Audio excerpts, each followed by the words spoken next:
Change comes slowly to Monhegan. Today they are cutting hay by hand up on Lighthouse Hill.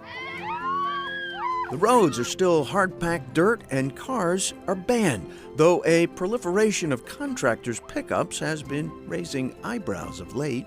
Kids play freely outside, and electricity was just a dream until a few short years ago.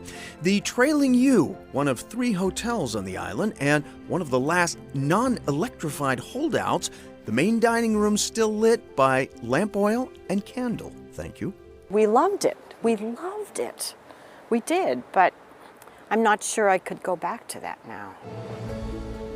Like many longtime Monheganites, Margot Sullivan is of mixed mind about the coming of electricity. And it's kind of like once something starts, you get used to it a little bit. My house has power. I have the internet. What can I say? Perhaps the biggest change in Monhegan in recent years, a new business that's bubbled up out in the woods near the end of the dirt road. When we opened the brewery, we thought, well, we'll just see what happens. We're kind of down here at the south end of the island.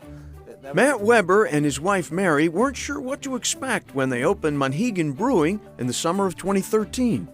It never dawned on us that this is where all the hiking trails start or end. So everybody that comes off the hiking trails is really thirsty. And that works great if you happen to have a brewery right there.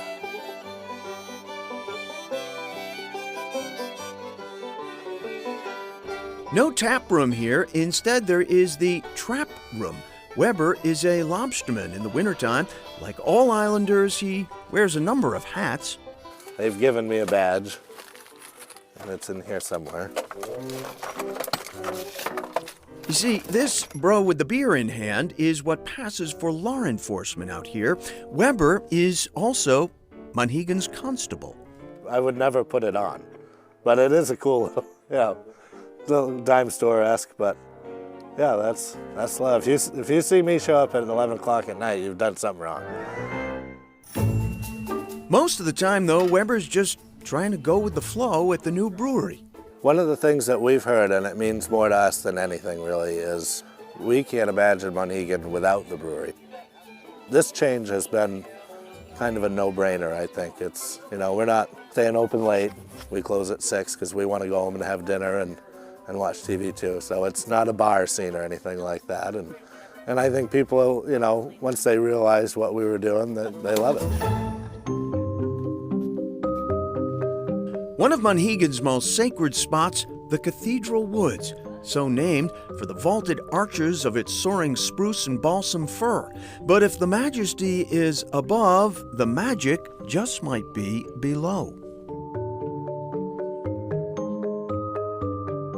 Monhegan's Cathedral Woods, long known for the mysterious appearance of fairy houses.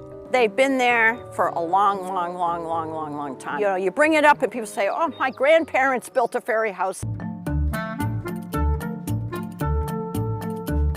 While admiring these delicate structures, made primarily of pine cones, twigs, and moss, we have the rare good fortune of actually catching a fairy in the act. I can use the moss for something else. Verona Sherrick and her daughter Frankie are from Salt Lake City, making their second visit to the island. Frankie really wanted to come back with her own supplies and make a house for herself, for her own fairies. Others aren't quite as taken by these whimsical creations. I'm not crazy about them, but... Folks like Margot Sullivan recognize the tradition, but worry about disturbing delicate mosses and tree barks. There's even an extreme faction on the island, largely anonymous, known as stompers. No, I'm not a stomper. No, I'm not a stomper. When pressed, Sullivan confesses some family members have partaken in illicit construction activities, which she is reluctantly okay with as long as the construction materials are ethically sourced. Using just what was loose, the pine cones and the pine needles and pieces of wood, and I'm okay with that. But I suppose I'll get into trouble for saying that, won't I? But anyway.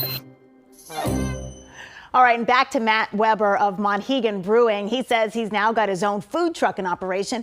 It's called the Bait Box, and it offers a charcuterie board, lobster fritters, tater tots 4 different ways, and pretzels made daily. Yum.